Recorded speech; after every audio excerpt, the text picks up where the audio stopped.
Isso, Margarete. Vai dar lata assim, pá, vamos lá. Ó, aqui é o IFES, né? O IFES, Antiga Escola Técnica. Estou retornando aqui depois de um tempo, porque eu já trabalhei aqui, né? E foi um tempo que eu fui feliz aqui, realizava muitas coisas. Mas já estou concluindo o meu serviço, meu trabalho, e encontrei uma pessoa maravilhosa. Ele não caiu do céu, mas está aqui no IFES. Imagina, olha só, o escritor Viegas Fernandes da Costa. Olá, tudo bem? Tudo bem, professor de História e escritor. Viegas, tu te formaste em História já faz algum tempo, né? Então, eu me formei em História no ano de 2000, então já são 23 anos formado em História, né? E também depois fiz minha especialização na área de literatura e meu mestrado na área do desenvolvimento regional, né? Onde eu estudei também o patrimônio arqueológico dos povos que nos antecederam, Margarete. Sim, e viesse para o IFES quando? Em 2013 eu fiz o concurso, só que eu fui lotado no campus lá de Garopaba do Instituto Federal de Santa Catarina. Então eu saí de Blumenau, que era onde eu nasci, onde eu trabalhava, e fui trabalhar no Instituto Federal de Santa Catarina em Garopaba. Sim. E em 2017 eu então, num processo de remoção interna, eu vim aqui para o campus da Mauro Ramos aqui. Eu não chamo de Florianópolis, porque historiador não gosta de prestar homenagem a ditador. Então eu gosto de falar Desterro, né? Então eu vi que é Nossa Senhora do Desterro. Isso. Então desde 2017 estou aqui em Desterro. Né? Então, e eu costumo chamar Floripa, né? Mas o Floriano ainda está em Floripa, né? Então eu ainda prefiro falar Desterro. Historiador é muito, né? Muito, nota essas coisas com mais crítica, com mais, né? Porque Florianópolis foi uma homenagem, né? Que foi feita ao segundo presidente da República, que foi um ditador, né? O Floriano Peixoto.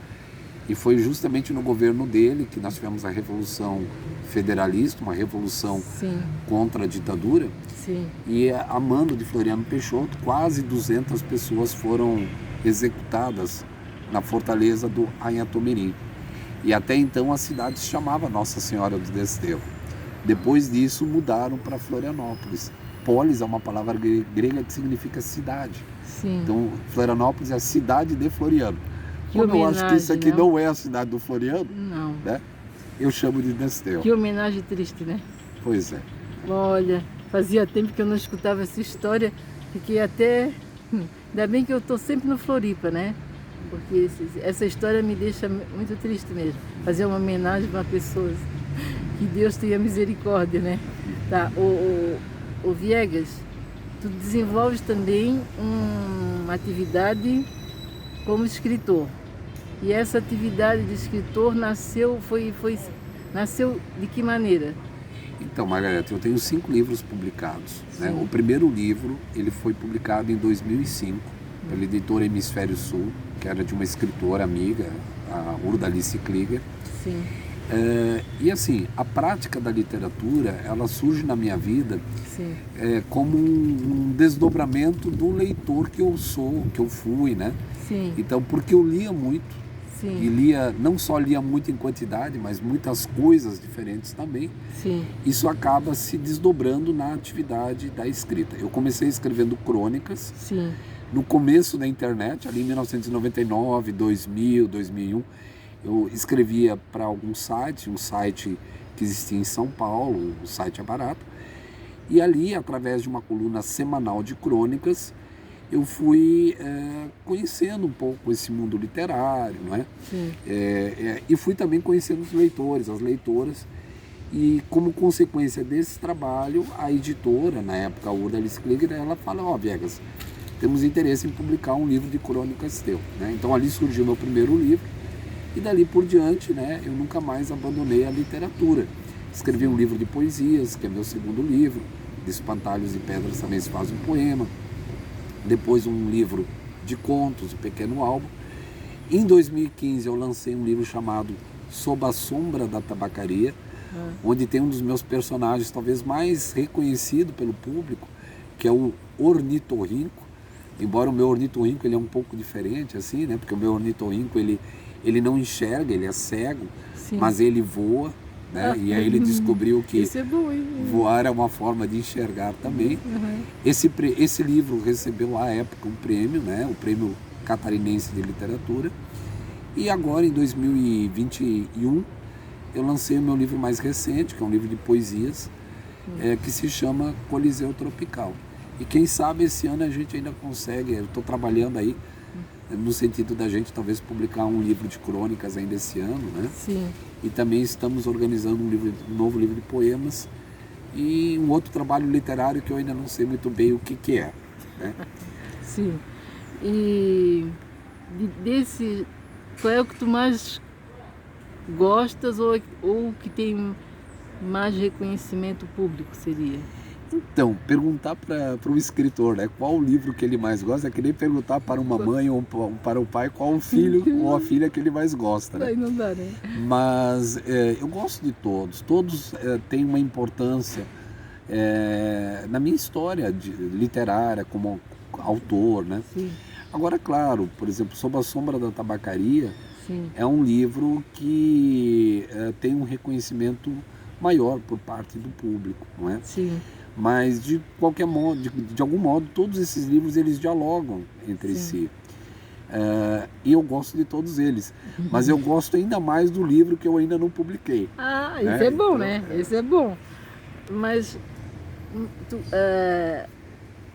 são romances, um é poesia, outro são romances, seria crônica? Então, crônicas, né? Eu nasci na crônica. Nasci então, na crônica é bom. Os meus livros de crônica e poesia. E eu tenho um de contos, né? Sim. E agora, o livro que eu encaminhei, a gente está conversando com uma editora, é de crônicas. Sim. E também continuo, nunca parei de escrever poesias. Sim. E talvez eu estou também trabalhando num texto que eu ainda não sei o que é exatamente. Sim. Se ele é um romance, né? Ou se ele é outra coisa. Mas esse a gente vai ter que aguardar ainda. Eu preciso terminá-lo, preciso ver se ele sobrevive, né? Sim. Ao processo de escrita. E qual é o teu estilo poético? O tema principal das tuas poesias tem algum? Então, eu trabalho muito com a poesia social, né? Os temas sociais. Sim. Como eu nasci na crônica, a crônica ela se faz presente, inclusive, nas minhas poesias, no meu poema, né? Então, os temas sociais, os temas do cotidiano. Né? Do cotidiano. Também São mais realistas, assim? Isso. Tem uma discussão com o tempo presente. Sim, né? sim. Com as questões do tempo presente, com as dores do mundo, né? Sim. Então, as dores do mundo são um alimento, né? Sim. Dos textos que eu produzo. Tu achas que estás tendo reconhecimento como escritor? Então, o que é ser reconhecido, né, Margarete? O que é? Por exemplo? Eu felizmente, tenho leitoras, tenho leitores, não é? Não, o retorno que eles dão para ti, não só financeiro, mas de trocas de ideias. Sim. As respostas que né? leitores e leitoras nos dão são sempre muito, muito importantes, muito ricas e sempre estão presentes. Seja por conta dos livros, sim, ou seja por conta do meu trabalho também na internet, né? Porque eu publico, já tive colunas em jornais, hoje eu publico muito em alguns sites e também nas redes sociais e tudo mais. Então, o retorno dos leitores é sempre presente, sempre importante. O Viegas, tu terias a condição de agora de declamar algum trecho de alguma poesia? Margarete... Declamar não, falar, né? Eu de cabeça, assim, eu sou muito... Porque o que acontece comigo, né? É que, para quem vai nos acompanhar, eu fui pego de surpresa aqui, né? Foi, né? Então indica um livro para as pessoas, né? Indica... Não, se as pessoas... Se for para conhecer o meu trabalho, eu indico o mais recente, que é o Coliseu Tropical, que está nas livrarias, está tanto livrarias físicas quanto livrarias qualquer virtuais. Eu não sei se qualquer uma, mas é Mas fácil de procurando acha, encontrar. né? É fácil de encontrar. Tá. E também o próprio Sob a Sombra da Tabacaria tem até em sebos, na estante virtual, é fácil de encontrar, né? Sim. E quanto a outras literaturas, Sim. eu sempre referencio muito as literaturas africanas, né? Tem muitos sim. autores e autoras africanos e africanas que são importantíssimos de serem conhecidos. Chimamanda Adichie, por exemplo, né? Paulina Chiziane, para citar duas escritoras. Também a literatura latino-americana. Sim. E fundamentalmente a literatura que é produzida no território que você vive, né? Eu não sei onde estão todas as pessoas que acompanham o teu canal, imagino que espalhadas pelo mundo, mas é muito importante que as pessoas leiam a literatura do seu lugar. Sim, né? Realmente é muito importante, né? Porque senão... O Viegas, e tu como professor, qual é a tua relação com os alunos? Assim, relação que eu digo é assim, como é que tu vês os alunos de hoje? Assim, quando a gente, por exemplo, o Platão lá, séculos antes de Cristo, ele reclamava da juventude, né? Ele dizia que a juventude estava perdida. Imagina hoje, a gente né? chega no século XXI e continua reclamando da juventude, dizendo que a juventude está perdida. Na história, a gente chama isso de mito do paraíso perdido. É como se a geração passada fosse melhor do que a geração presente. Eu vejo assim, ó, que os nossos estudantes, a nossa juventude hoje, é uma juventude que lê, é uma juventude que está engajada politicamente, né? Que tem suas dificuldades, porque o mundo contemporâneo é um mundo que nos apresenta muitas dificuldades, é um mundo que nos assusta, né? Toda essa realidade que se apresenta hoje, ela é de fato assustadora, mas eu vejo com muita esperança essa juventude, esses nossos estudantes, acredito muito neles e peço desculpa, inclusive, a essas gerações pelo mundo que nós estamos legando a eles, que não é dos melhores, mas eu espero que eles tenham condições, capacidade e tempo de ajeitar um pouquinho toda a bagunça que a gente fez. Tu como professor, tu acreditas nessa juventude no futuro? Sim, sempre. Senão eu não estaria dando aula para eles. Isso é verdade, né? Se não fosse isso, eu não estaria lecionando. Porque no meio acadêmico, é bom de lidar com eles. O problema é fora, né? Mas é mais complicado os adultos, viu? Os adultos os são adultos complicados. Estão mais difíceis que os jovens. Eu acredito na juventude. Que bom, né? E não, isso não é retórico, não é da boca para fora.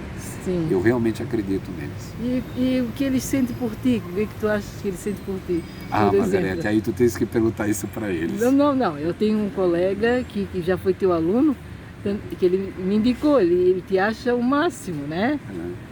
Mas assim, eles te acham professor, escritor? Eu sou tratado sempre com muito respeito por eles. Isso é bom. Né? E sempre temos uma relação muito próxima. Obviamente, como professor, eu sou um profissional. Sim. E a minha relação com os estudantes é sempre uma relação, obviamente, de um profissional. Sim. Alguns sabem que eu escrevo, alguns não, porque quando eu entro no IFSC, eu sou o professor Viegas, eu não sou o escritor Viegas. Sim. Quando eu estou fora daqui, eu sou também professor, porque mesmo fora daqui a gente é professor, mas sou também escritor. É claro que essas coisas em alguns momentos se confundem, mas aqui dentro da instituição eu sou o professor. E o futuro, para ti, como seria? O que tu imaginas do teu futuro? Sabe, Margarete, o fato da gente trabalhar com história... É bom, né? História é tudo de bom. Nos ensina que o futuro ele é sempre um espaço aberto, né? Então, como a história ela parte do presente para compreender a realidade e busca essas explicações no passado, né? Mas a história sempre parte do presente. A minha preocupação é com o presente. A minha preocupação é com o mundo presente.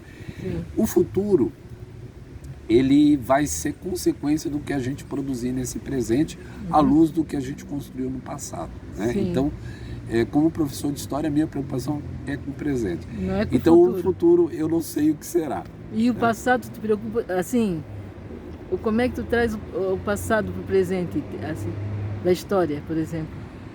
Não, veja, o passado... Serve para quê, assim? Então, o passado,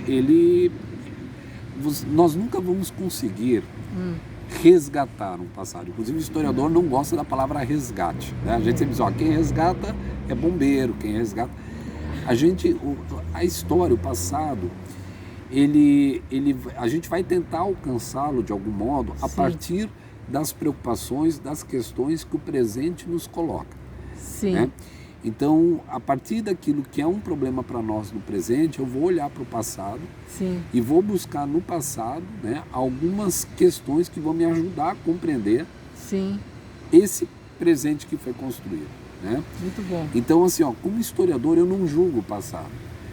Porque o passado, julgar o passado é julgar algo que já aconteceu com os olhos do presente. Só que as pessoas que viveram aquele momento, era outra história. Eles tinham outros olhos. Sim, as lentes com as quais eles olhavam para o mundo Sim. são diferentes das lentes que nós utilizamos para olhar o mundo. Muito boa essa tua colocação, né? Muito boa. Então, é isso. Eu não tenho como julgar o passado. Não. Mas a partir do presente, eu posso buscar elementos do passado para me ajudar a compreender esse presente, para tentar interferir nesse presente. Sim. E quem sabe aí sim a gente possa ter um futuro com menos desigualdade social. Quem sabe, né? Com mais respeito ao ser humano. Finalizando, o que gostarias de dizer nessa tarde? Como é que se diz? Estás de férias? Não, estou trabalhando. A gente está nos conselhos de classe. Mas nessa tarde aqui na ilha de Santa Catarina. Isso. Finalizando, assim, o que tu acha dessa ilha maravilhosa? Olha, Margarete, eu costumo dizer, porque eu sou nascido em Blumenau, eu vim do Vale de Itajaí para cá, né? O Vale de Itajaí tem muitas capivaras, embora aqui também tenha algumas, né? Mas lá tem realmente muita capivara. Eu costumo brincar sempre que eu sou uma capivara uma capivara no mar hoje, né? Uma capivara no mar porque eu bom. saí do Vale, mas o Vale nunca saiu de mim. Tá. Agora, não há dúvidas de que aqui na área, no litoral catarinense, especialmente na ilha de Santa Catarina, Sim. nós temos horizontes, né? É possível olhar para o horizonte. Sim. A minha preocupação é com o que está sendo feito desta ilha. Né? O problema é esse, né? As preocupações hoje das pessoas, dos gestores, né? Enfim, da sociedade de modo geral, que busca exaurir essa ilha de tudo. Então, é um lugar realmente muito bonito, é um lugar com muitas possibilidades, é um lugar onde eu me sinto feliz, mas é um lugar ainda que a gente precisa olhar com bastante preocupação, porque ele vem sendo dilapidado por interesses. Os gestores políticos estão fazendo, né, coisas que a gente... Mas o político é consequência da sociedade. Pode que né? E aí a sociedade é que precisa também mudar. Compreender, né, a importância desse lugar e compreender que esse lugar ele é um lugar sensível, frágil, precisa ser respeitado. Muito obrigada, o Viegas. Quem sabe a gente se encontra numa próxima. Margarete, obrigado pela... Eu levei um susto, Levaste, né? Porque eu não esperava, eu fui pego de surpresa, mas desejo aí sorte ao canal, sucesso ao canal. Obrigado, Margarete. Obrigado também por essa oportunidade que para mim não tem preço. Cultura para mim não tem preço. Legal. Então, obrigada. Um abraço ao Luiz Guilherme. Sim.